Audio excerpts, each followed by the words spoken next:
Tiens, on va continuer à parler de chantier finalement aujourd'hui, puisque je suis avec Maxime Augia. Bonjour. Bonjour. Vous êtes le cofondateur de Warmongo. C'est une start-up qui développe et édite une plateforme de vente de produits du bâtiment. Comment est née cette idée? Ça, c'est une question qu'on me pose souvent. J'imagine. L'histoire est longue, mais pour la faire courte, parce qu'on n'a pas beaucoup de temps, moi, j'ai voulu être entrepreneur très tôt. J'ai un parcours un peu atypique, parce que j'ai arrêté l'école en 4e, je crois, de mémoire. Vous avez arrêté l'école en 4e? Voilà. Et c'était pas fait pour moi. Et derrière, j'ai travaillé pendant 3 ans, et j'avais vraiment la volonté derrière de monter une boîte, d'être mon propre patron. Mais j'avais 2 problèmes majeurs. J'avais pas d'idée, en fait, à proprement parler, donc ce qui bloque beaucoup de gens déjà. C'est ça. Et puis aussi pas beaucoup d'argent, parce que j'étais en province. Donc voilà, il fallait trouver une réponse à ces 2 problèmes. Et la solution à la première problématique, c'est-à-dire pas d'idée, c'était de me dire, aujourd'hui, je vais racheter une entreprise qui existe déjà.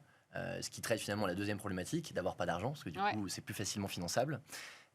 Et c'est là, en fait, où je me suis rendu compte de tout ce marché qui existait dans le bâtiment, qui est hyper large et hyper varié, assez intéressant aussi, avec cet impact que vous parliez plus tôt sur la partie écologie, et un impact aussi sur notre futur à tous, quelque part. Et donc c'est comme ça que j'ai eu finalement cette première idée de racheter une entreprise d'installation, donc en sanitaire, chauffage, plomberie. Et puis finalement, en observant son quotidien et leur quotidien, on s'est rendu compte qu'on avait possibilité d'améliorer leur marge, de leur faire gagner du temps, et aussi possiblement de révolutionner un petit peu le circuit de distribution qui est séculaire en la matière sur le marché français. Donc si je résume, ce que vous faites aujourd'hui, c'est un peu Amazon, mais vraiment sur le B2B des chantiers.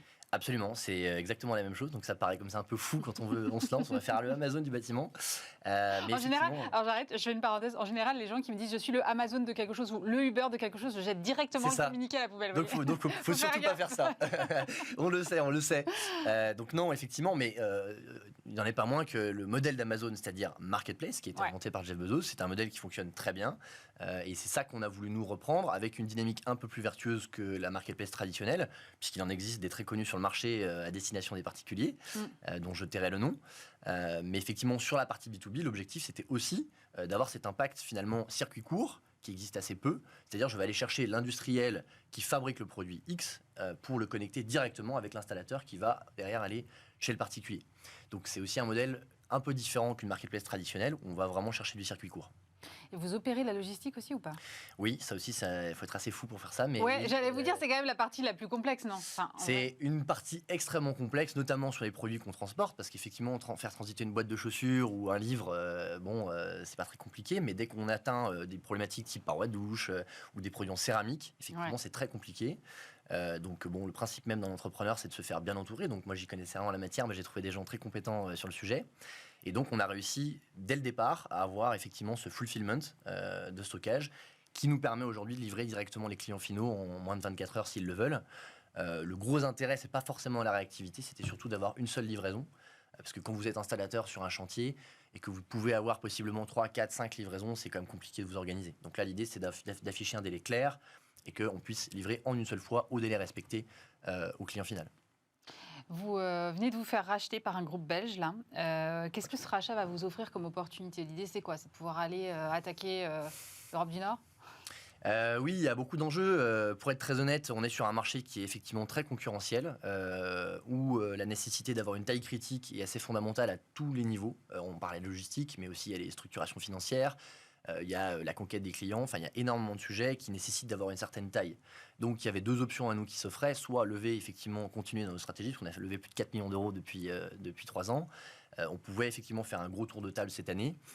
Simplement, on s'est rendu compte que l'argent ne fait pas tout à un moment donné, et si on veut aller encore plus vite, il fallait s'adosser probablement, et là en l'occurrence c'était un grand groupe de distribution, mais ça aurait pu être un industriel plus classique. Et donc on a vraiment choisi ce partenariat particulièrement parce qu'on avait des gains au niveau des marges, des gains au niveau opérationnel logistique, des gains au niveau aussi de la connaissance du marché. Et finalement, on a tout autant d'argent, mais avec beaucoup plus d'intellect derrière, ce qui fait que c'est exponentiel, quoi. Donc c'est pour ça qu'on les a choisis. L'objectif de ce deal, évidemment pour nous, c'est d'accélérer donc, sur le marché français d'abord, mais effectivement assez rapidement à l'international, puisque c'est un groupe aujourd'hui qui est leader en Belgique et un peu partout en Europe, et qui est aussi très présent aux États-Unis avec une très forte croissance à 2 chiffres quasiment dans tous leurs magasins. Et on voit bien que la digitalisation du marché est plus forte à l'international qu'en France. Donc stabilisation en France et accélération dans les autres pays. On est en Pourquoi retard, c'est ça que vous êtes en train de me dire là? On est en retard, on est toujours en retard en France de toute façon. Non, C'est ça, bah, on aime bien se flageller. Non, on n'est pas en retard sur tout. Simplement, culturellement, les entreprises françaises du bâtiment sont peut-être moins sujettes aujourd'hui en tout cas à se poser des questions, parce que même si c'est en train de venir, vous parliez tout à l'heure des hausses au niveau des matières premières, des marges qui sont en train de s'effriter. C'est à ce moment-là où on se pose la question. C'est comme l'humanité, hein, c'est tant qu'on n'est pas au pied du mur, on ne trouvera pas de solution pour l'écologie. Donc là, c'est la même chose. Ces gens-là vont progressivement être au pied du mur et ça sera un déclencheur de digitalisation plus fort. Merci beaucoup, Maxime Ogia, cofondateur de Warm & Go. Merci d'avoir été avec nous. Avec plaisir, merci beaucoup à vous.